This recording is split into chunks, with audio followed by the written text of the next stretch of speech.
Greetings, members, one and all of the Salivation Nation, the finest of its kind. This quarter is stunning. Let's explore.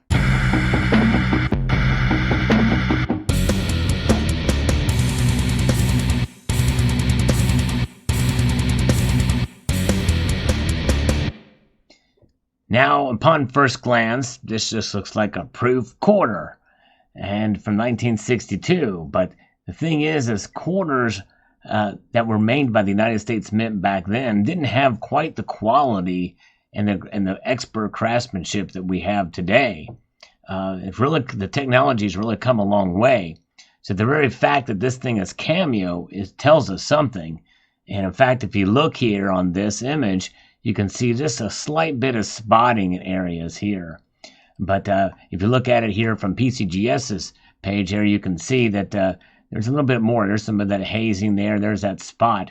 On this particular image here, it looks looks a little bit cleaner from this angle. But nonetheless, there's different lighting associated with this, and you can see those spots aren't quite as apparent. So this must be quite faint and only visible here in this image. So what am I talking about here? This is an auction this thing has sold at auction for quite a bit of money. Here's a reference an article here from Coin World about this. The perfect 1962 quarter sells for $7,800, and it really is the finest of its kind, one of a kind. The new American women's quarters introduced into circulation this year have brought attention to the Washington quarter dollar series, which has long been a collector favorite. In fact, this portrait, John Flanagan's portrait here, has been utilized in one form or another from 1932 to 2021. Heritage Auctions offered some nice examples featuring John Flanagan's original design at its recent early May sales held after the Central States Numismatic Society Convention, including what Heritage billed as the sole finest pre-1965 silver-proof quarter. Wow. So there's some uniqueness to you. The sole finest pre-1965 silver-proof dollar.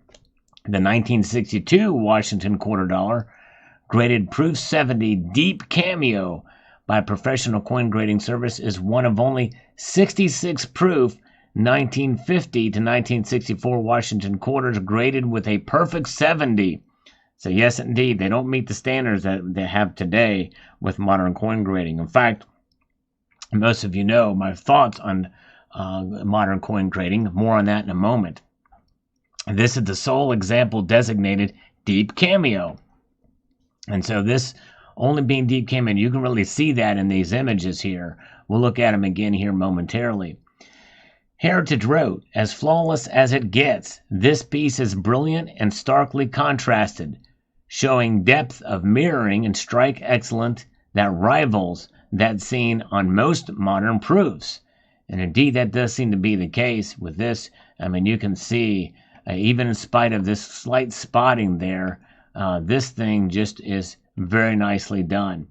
Although one has to wonder if this would meet today's modern coin grading standards. As you can see, some of the stress on the mirrored fields here, and some of the striations.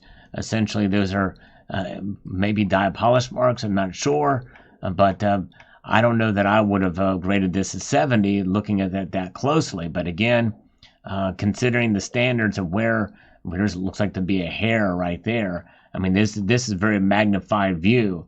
But nonetheless, pretty fascinating to see that deep cameo finish there. And here we can see this is from PCGS's site, and has all the specifications there and the amount realized at Heritage Auctions. Now, the one of its kind is the only one.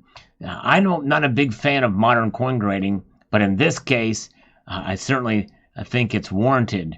But I believe that the technology is as such that most of the modern proofs that you see today, you're sending them in to hopefully get a 70.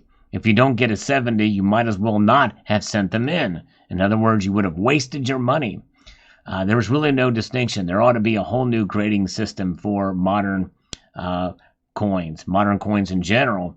but especially those that are commemorative in nature or collectible coins, ones that don't circulate. And those, I think, should be set to a different standard, a different grading system, because I think one could be done. And by the way, it could be done semi-automatically or with the aid of computer technology, LiDAR, and other effects to be able to see, because they've gotten so perfecting in how they produce these things that that ought to be taken into account. They should also take into account the rim and edges of these coins, as that's a big deal, especially with modern coins with what is known as finning. Modern, especially proof coins, are struck at such depth and multiple times that they do cause more stress on the metal, causing the metal to leach out to the edge of the coin.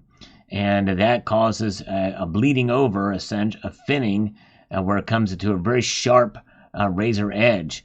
And you will see that. You take any modern proof coin out of the packaging, out of the capsule, and likely you will see some semblance of that finning.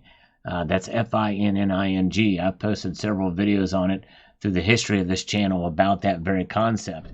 It is one of my major pet peeves, is finning. I hate finning on coins.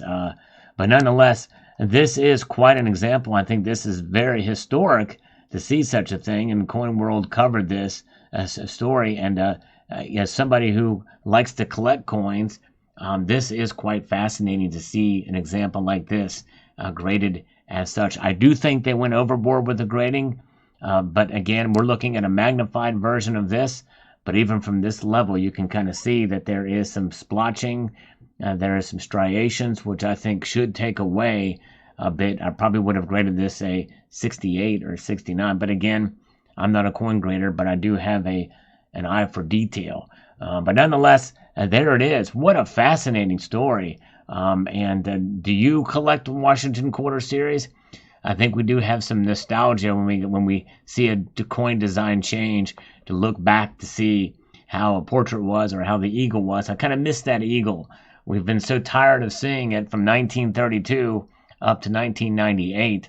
It's been a staple of quarters, and we were so excited to see these state quarters with the different reverses. And now that eagle is long gone, never to be seen again. But I kind of miss that eagle. It's definitely a classic design for sure. But nonetheless, it is the sort of the beginning of the age, or right around the middle of the age, when we started to put former presidents and figures on our coins, say for Ben Franklin.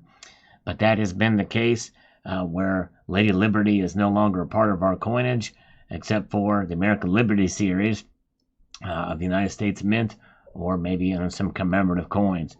Fascinating detail indeed. Let me know what your thoughts are in the comments section below.